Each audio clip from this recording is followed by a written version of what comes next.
요한 3서입니다. 요한 사도가 보낸 편지죠. 개인에게 보내면서 또 동시에 교회에게 보내고요.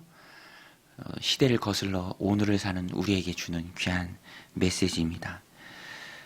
개인이 교회가 되죠. 또 교회가 하나님 주신 소중한 복음 전도의 귀한 도구가 됩니다. 하나님 세우신 귀한 공동체죠. 가서 제자 삼으라.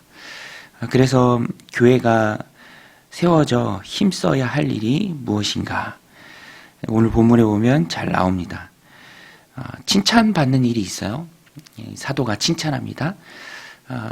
교회를 칭찬하는, 또 그 교회에 소속된 한 개인의 귀한 일을 칭찬하는 모습을 보면 무엇을 힘써야 하는지 우리가 잘 알죠. 오늘 본문에 보면 섬기는 일에 대해서 칭찬을 합니다.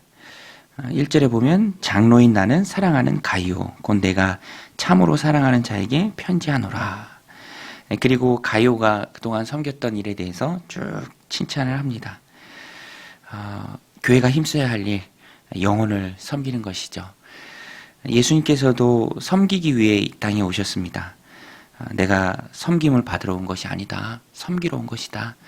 내 몸조차도 많은 사람을 위하여 대속물로 주려고, 몸조차도 섬기려고 이 땅에 왔다라고 주님께서 말씀하셨죠.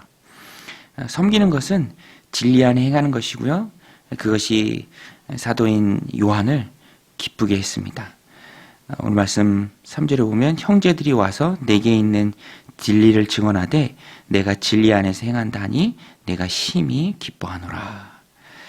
이렇게 요한 사도가 가이오를 칭찬합니다. 너에 대한 증언이 진리 안에서 행한다. 잘 섬긴다. 귀하게 또 그 역할을 감당한다. 그 소식을 들으니 내가 기뻐한다. 심히 기뻐한다. 라고 칭찬을 하는 것이죠. 그래서 이 칭찬을 보면 우리도 주님 앞에 칭찬받아야죠. 우리가 그래서 힘써야 하는 일은 교회 공동체 안에서 섬기는 일에 힘써야 한다라는 것입니다. 이것이 참 명백하게 분명하게 드러나는데요. 가이오는 이렇게 칭찬을 받아요. 그런데 우리 내일 본문인데 내일 본문 가서 보면 디오드레베라는 사람은 오히려 책망을 받습니다. 내일 말씀 9절에 보면 내가 두어 자를 교회에 썼으나 그들 중에 으뜸되기를 좋아하는 디오드레베가 우리를 맞아들이지 아니하니 그러므로 내가 가면 그 행한 일을 잊지 아니하리라. 영접하지도 않고 또 악한 말로 이제 대적한 디오드레베. 오늘 본문에 보면 다 실명이 이렇게 기록이 되어 있습니다. 오늘 우리도 하나님 주신 귀한 삶을 이 땅에 살아갈 때 다 기록이 되죠. 우리 하나님께서 기억하십니다. 어떻게 기억될 것인가. 오늘 본문에 나오는 가이오처럼 칭찬받는 자로 기억되면 그것만큼 큰 영광이 없죠. 오늘 그래서 우리의 섬기는 그 모습이 하나님 앞에 기억이 된다라는 것을 우리가 기억하고 영혼들 섬기고 또 복음 전파의 귀한 일을 섬기는 그 일을 소중하게 여겨야 합니다. 왜 그런가? 그 일 자체가 하나님 앞에서 신실한 일이 됩니다. 오늘 말씀 5절에 보면 사랑하는 자여 내가 무엇이든지 형제 곧 나그네 된 자들에게 행한 것은 신실한 일이니. 그 자체가 하나님이 보시는 신실한 일입니다. 그래서 착하고 충성된 종아 내가 잘하였도다. 주님 앞에 갔을 때 달란트 비유에서 그런 칭찬을 받죠. 오늘 우리도 결과가 많고 많은 일을 하고 그런 것도 중요하지만 그 과정 가운데 비록 작은 일이라 할지라도 신실하다면 우리 주님께서는 다 기억하고 칭찬하시는데요. 그것이 바로 섬기는 일입니다. 나그네 된 자들에게 행하는 것은. 또 우리가 힘써 섬겨야 될 이유는 그것이 마땅한 일이 됩니다. 마땅한 일. 8절에 보면 그러므로 우리가 왜냐하면 이 복음 사역자들이 7절부터 보면 아무것도 받지 않습니다. 7절에 보면 이는 그들이 주의 이름을 위하여 나가서 이방인에게 아무것도 받지 아니함이라. 그러기에 우리가 이와 같은 자들을 영접하는 것이 마땅하니 이는 우리로 진리를 위하여 함께 일하는 자가 되게 하려 함이라.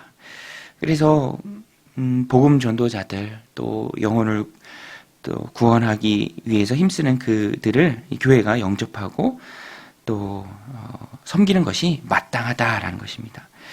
그래서 그의 일에 참여하고 또 함께 상을 받는 것이죠. 함께 일하는 자가 된다라는 것은 함께 상을 받는 자가 된다라는 것입니다. 그래서 교회가 힘써야 하는 일은 영혼 구원을 위해서 영혼들을 섬기는 그 일입니다. 그것은 하나님이 신실하게 보시고 또 상 주는 일이시고요. 우리가 마땅히 해야 될 귀한 일입니다. 오늘 우리도 그렇죠. 하나님이 기억하시는 것처럼 오늘 우리도 지금까지 내가 이렇게 믿음 생활하고 신앙 생활하고 주님을 알아가고 천국 백성으로 천국의 소망을 가지고 살아갈 때 누군가가 나를 섬겨 주었죠. 그것은 가족일 수도 있고요. 또 영적인 지도자일 수도 있고요. 또 교회 학교 선생님일 수도 있습니다. 저도 참 많이 기억나요. 이렇게 찾아오셨던 전사님, 또 이렇게 권면해주고 이끌어주었던 또 주일학교 선생님들, 너무너무 많은 섬김을 받고 우리가 지금까지 왔다라는 것입니다. 그래서 우리도 섬겨야 합니다. 6절 말씀에도 보면 그들이 교회 앞에서 너의 사랑을 증언하였으니 내가 하나님께 합당하게 그들을 전송하면 좋으리로다. 내가 행한 그 모든 것이, 오늘 본문의 가룟가 행한 모든 것이 하나님께 합당하게 행했다라는 것입니다. 오늘 말씀 기억하고 오늘 우리도 누구든지 이렇게 영혼들을 보면 반드시 한 번은 꼭 이제 계기들이 다 있습니다. 그때 내가 섬김으로 다가간다면 그 사람에게 정말 잊을 수 없는 기억이 되는 것이죠. 평온한 때도 있지만 반드시 인생의 어려움은 찾아와요. 뭐 크든지 작든지 다양한 어려움이 찾아옵니다. 젊든지 나이가 들든지 우리는 그것을 이렇게 기억하고 보다가 그때 도와줘야 할 때 적절하게 도와주면 그 영혼을 향한 귀한 섬김이 되죠. 그래서 섬김은 하나님이 우리에게 허락하신 영혼 구원의 가장 귀한 도구가 됩니다. 너무너무 귀한 도구죠. 그 섬김이 하나님께 기억이 되고요. 또 함께 상 받는 일이 되고 또 신실하여 하나님 앞에 칭찬받는 일이 됩니다. 주님도 섬기러 오셨기에 우리도 귀하게 섬기는 것을 소중하게 생각해야 합니다. 오늘 이 말씀 마음에 새기고 하나님 우리에게 주신 소중한 영혼 구원의 도구인 섬김을 잘 사용해서 많은 영혼들을 섬기고 또 주님께로 이끄는 능력의 종들이 다 되시기를, 또 그래서 하나님 주시는 많은 복을 받아 누리는 하나님의 신실한 종들이 다 되시기를 주님의 이름으로 간절히 축원드립니다. 우리 같이